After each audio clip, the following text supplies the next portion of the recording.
सावित्री ज्योतिराव फुले या मालिकेच्या आजच्या भागात आपल्याला काय पाहायला मिळणार आहे ते आपण इकडे आज पाहणार आहोत. तर वळूया आपल्या आजच्या भागाकडे. सावित्री इकडे पिठामध्ये ओवाई गिरवत असते. जे गिरवताना मात्र तिला फारच जास्त मजा येत असते. तिला खूप आनंद भेटत असतो. तिला असं वाटत असतं की बरं झालं, कुठल्या ना कुठल्या पद्धतीने तरी मला शिकायला भेटतंय. ह्या गोष्टीचा आता तिला भरपूर जास्त आनंद होत असतो. इथे आता सावित्री त्याच गोष्टीमध्ये रमून गेलेली असते. आजूबाजूला होणारी गोष्ट तिला घडतच नाही, कारण बाजूलाच दूध जे आहे ते उतू जाणार होतं. इतक्यातच तिकडे पारू येते आणि ते दूध जे आहे ते खाली उतरवते. पारू तिला म्हणते सुद्धा की काय हो जाऊ बाई, एवढं कुठलं तुम्ही धुंदीत अडकलाय म्हणून. इथे आता दूध उतू गेलं असतं.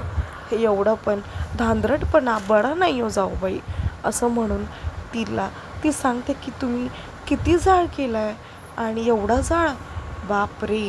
तुम्ही प्लीज पटापटा ते जे भाकऱ्या आहेत त्या बनवून घ्या आणि बाजूला व्हा बरं, असं म्हणून इकडे पारू जी आहे ती आता फायनली जे काय आहे ते सावित्रीला समजून तिकडून निघून जाते. सावित्री जी आहे तिला नंतर कळतं, बापरे, मी एवढा धूर केला आहे आणि त्यासोबतच आता दूध पण उतू जाणारच होतं माझं, असं म्हणून इकडे सावित्री आता स्वतःच एकटी बोलत असते. इतक्यातच आता सावित्री जी आहे ती तिची जी कपिला आहे तिच्याशी बोलत असते. तिला म्हणते की कपिले, अगं कसं होणार सगळं, मी कशी शिकू, यांनी मला शिकायला सांगितलं आहे आणि त्यासोबतच घरची कामं पण आहेत, मला दोन्ही कसं जमणार आहे, बघूया. मी आज थोडा प्रयत्न करते, आता दाराची कडी वगैरे लावते आणि मग शिकायला बसते, असं म्हणून आता इथे सावित्री जी आहे तिने ठरवलेलं असतं की तिला थोडं तरी शिकायचं आहे, तिला थोडं तरी त्यांनी सांगितलं आहे ते करायचं आहे म्हणून. आता इथे सावित्रीला टेन्शन आलेलं असतं. तिला कळत नाही की कसं होणार आहे, पण तिला करायचं आहे, कारण त्यांनी सांगितलं आहे म्हणूनच करावं तर लागणारच, कारण त्यांनी सांगितलं आहे आणि त्यांची कुठलीही गोष्ट मला खाली पडू द्यायची नाही आहे. तर दुसरीकडे आता जी पारू आहे ती कुरड्या वगैरे करत उन्हाला काम करत असते. तोपर्यंतच तिकडे आता काकूबाई येतात. काकू आल्यावरती काकू ही पारूला म्हणते, काय गं पारू, एकटीच सगळं काम करतेस. ती खरं तर आधी सावित्रीला सुद्धा बघत असते इकडे तिकडे, पण सावित्री ही काय मात्र तिला घावत नाही. म्हणूनच ती पारूला म्हणते, पारू अगं काय एकटीच काम करतीयस, सोबतीला तुझ्या जाऊबाईला घ्यायचं ना, सावित्रीला घ्यायचं. सावित्री कुठे दिसत नाही आहे मात्र मला. तर लगेचच आता इथे जी पारू आहे ती सावित्रीची बाजू घेते आणि म्हणते की अहो असेल त्या घरात कुठंतरी, आणि त्यासोबतच मला सवय आहे एवढं सगळं काम करायची, मला अजिबातच काही वाटत नाही, असं म्हणून पारू जी आहे ती आता सांगत असते. तोपर्यंतच काकोबाई म्हणतात, तुला सवय आहे हे सगळं काम करायची, ही गोष्ट आम्हाला चांगलीच माहिती आहे, पण तरीसुद्धा सावित्रीने पण तुझा हातभार लावला पाहिजे. तू पण आता किती कामं करशील, आणि त्यासोबतच सावित्री आता मोठी झाली आहे, ती थोडी ना आता ती लहान राहिली आहे जी सगळे कामं फक्त बघत राहील आणि करणार नाही. त्यापेक्षा तुला जर हातभार लावला तर तुला पण तेवढीच मदत होईल आणि त्यासोबतच तुला पण थोडे त्रास कमी होईल, असं म्हणून आता ती चिमणाकडे जाते. कारण तिला असं वाटतं की चिमणा ही सासू आहे आणि तरीसुद्धा असं सगळं सहन करते म्हणून. तर जेव्हा ती चिमणाकडे जाते तेव्हा पाहते की चिमणा ही सुद्धा गहू वगैरे दळत असते. त्यासोबतच लगेच जशी ती तिच्याकडे जाते तिला म्हणते की बाई चिमणा, तुझी सावित्री खरंच लय एक नंबरची चलाक मुलगी आहे हा. इथे दोन्ही सासवा आणि सुनांना कामं करायला ठेवली आहे आणि स्वतः जाऊन मस्तपैकी आरामशीर पडून घेतलंय मात्र तिने, असं वगैरे ती तिला म्हणत असते.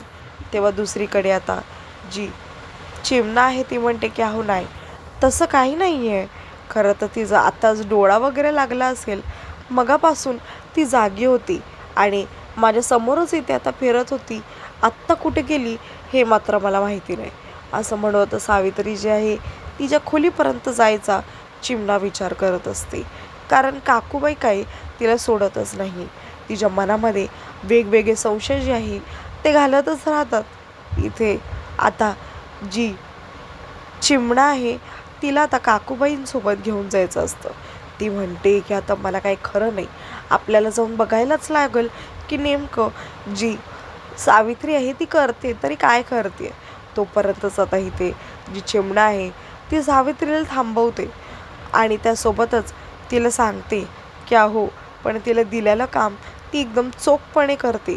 तर इथे आता चिमणा जी आहे ती म्हणते की ठीक आहे, चला आता काय करू शकतो आपण, तुमच्या पुढे माझं काय चालणार आहे का, तर आपण जाऊया आणि बघूया की सावित्री ही नक्की करते तरी काय करते. तोपर्यंतच आता इथे जी काकूबाई आहे ती म्हणजे चिमणाच्या डोक्यामध्ये संशयाचा किडा हा धावत असतो आणि त्यात ती अजूनच तेल होते. इथे आता पूर्णपणे जेव्हा चिमणा ही काकूबाईंचं सगळं ऐकू लागते तर म्हणते की ठीक आहे, चला आपण एकदा बघूया की नेमकी सावित्री ही करते तरी काय करते म्हणून. नक्कीच झोपली असेल ह्या गोष्टीची मात्र मला पण खात्री आहे, पण एकदा बघून यायला काय हरकत आहे, असं म्हणून चिमणा जी आहे ती म्हणत असते आणि त्यासोबतच काकूबाई ही सुद्धा तिला सांगत असते.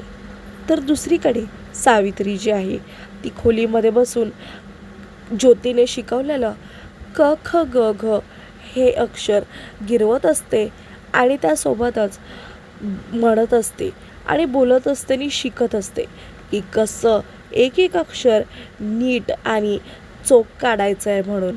कारण ह्यांनी जर पाहिलं तर मात्र मला हे ओरडतील, असं म्हणून इकडे आता जी सावित्री आहे ती स्वतःहून सुद्धा छोट्या पाटीवरती क ख ग ख हे काढायला शिकत असते.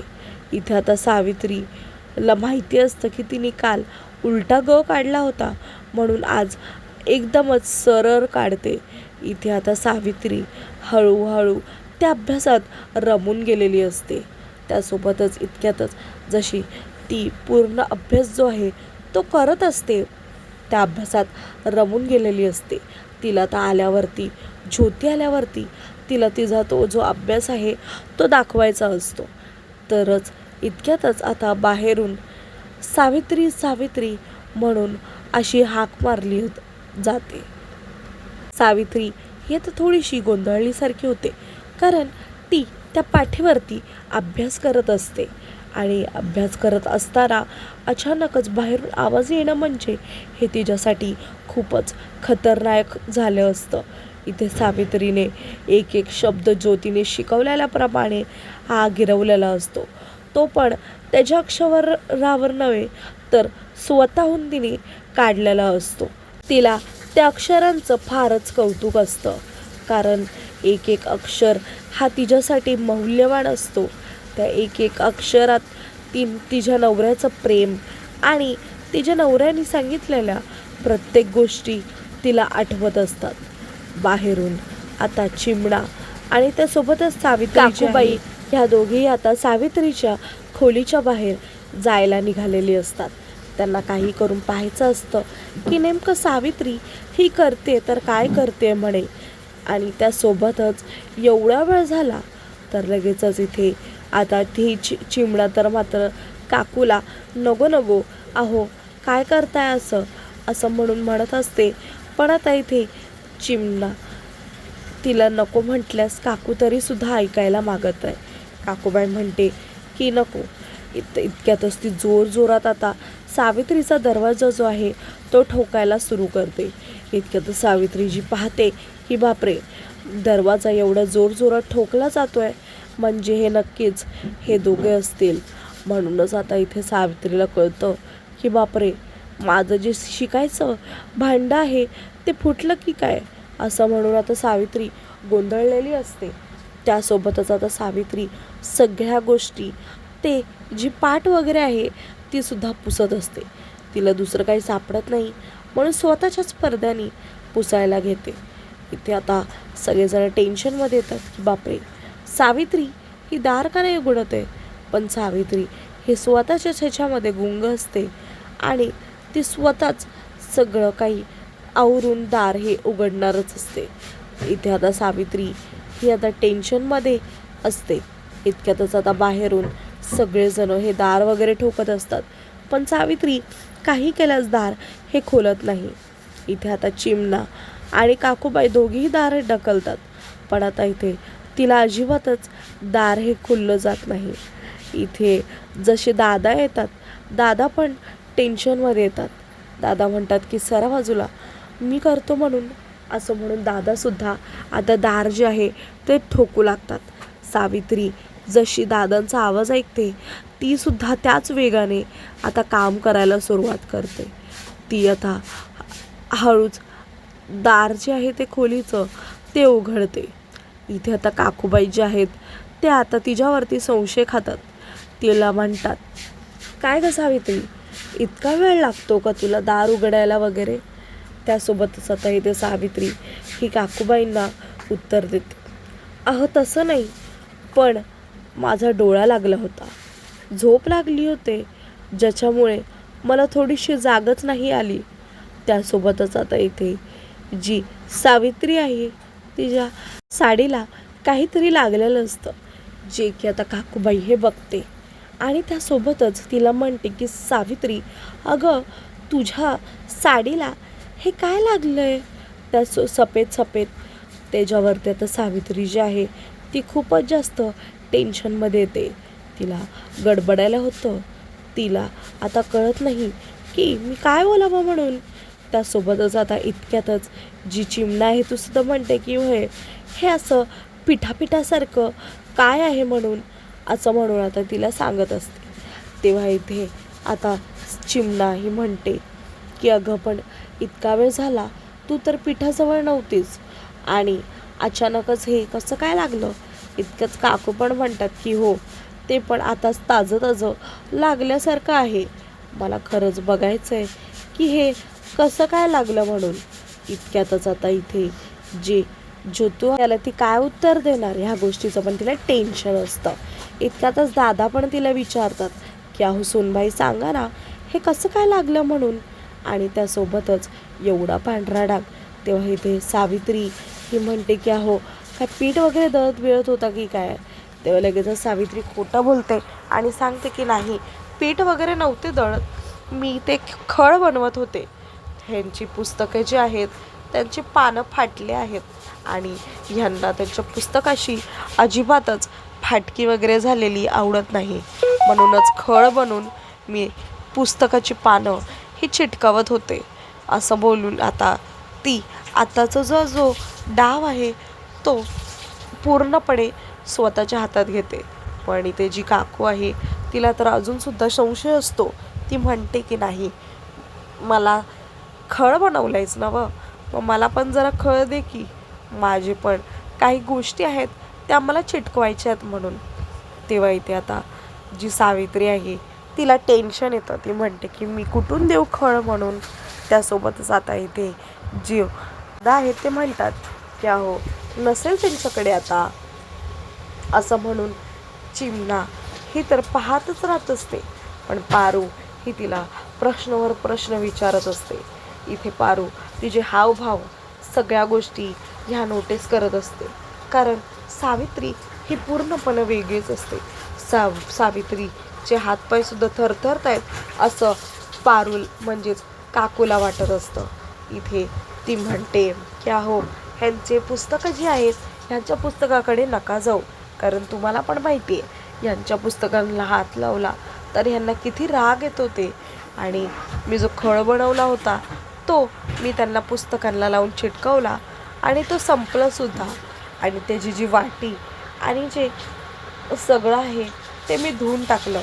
असं म्हणून इकडे सावित्री ही सगळ्यांना सांगत असते. सावित्री जी आहे तिच्या गोष्टीवरती आता फार फार तर फक्त दादांनाच खरं वाटतं आणि तिची जी सासू आहे चिमणा तिला खरं वाटतं, बाकी जी काकू आहे तिला खरं वाटत नाही. इतक्याच सगळेजण हे खोलीच्या बाहेर निघून गेलेले असतात. सावित्री लगेचच दार लावते आणि ती टेन्शनमध्ये येते. टेन्शनमध्ये आल्यास सावित्री बसते आणि विचार करते, बाई मी काय करू, मला काहीच कळत नाही आहे. तर इथे जी काकू आहे ती सांगत असते तिच्या नवऱ्याला, या हो मी तुम्हाला सांगते ना, मला काहीतरी वेगळंच वाटलं.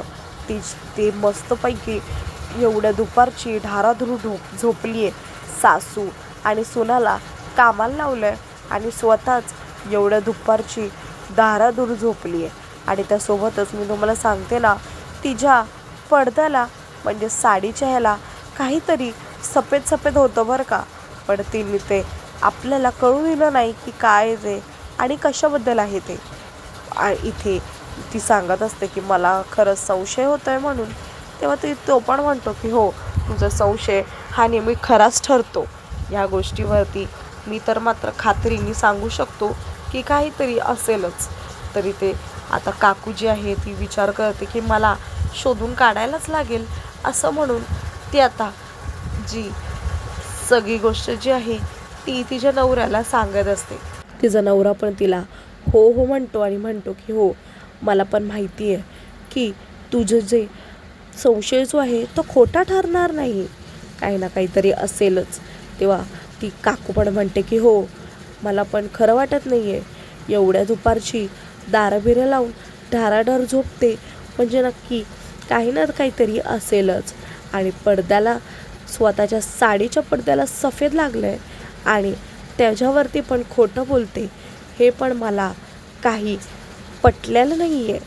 इथे आता सावित्री जी आहे ती कपिलेशी बोलत असते. कपिलेला सगळ्या गोष्टी ह्या सांगत असते की कशी आज ती वाचली म्हणून. आणि त्यासोबतच आज काकू पण आल्या होत्या. प्रत्येक गोष्ट ही स्वतःच्या डोळ्यांनी पाहिला. आज जर सगळ्यांनी मला असं पकडलं असतं तर मात्र लय मोठा तमाशा झाला असता आणि तो तमाशा मला होऊन द्यायचा नाही आहे. कारण जर तसा तमाशा झाला तर ना मला शिकून देतील आणि ना ह्यांनासुद्धा शिकून देतील. ह्यांचंसुद्धा शिक्षण जे आहे ते अपूर्णच राहील. म्हणूनच आता हे आले की मी ह्यांना सांगते की अहो मला हे जे आहे ते नाही जमणार, मला खूप झालं आहे, त्यापेक्षा मला रडू येतं आहे. मी माझं घर आणि माझी चूल सांभाळेल ह्यातच मी खुश आहे. हे शिक्षण माझ्या गटातली गोष्ट नाही आहे, मला अजिबातच करायला जमणार नाही असं म्हणून सावित्री जी आहे ती कपिलेशी बोलत बोलत रडतसुद्धा असते आणि सांगतसुद्धा असते. आज मी दरवाजा लावून करत होते अभ्यास.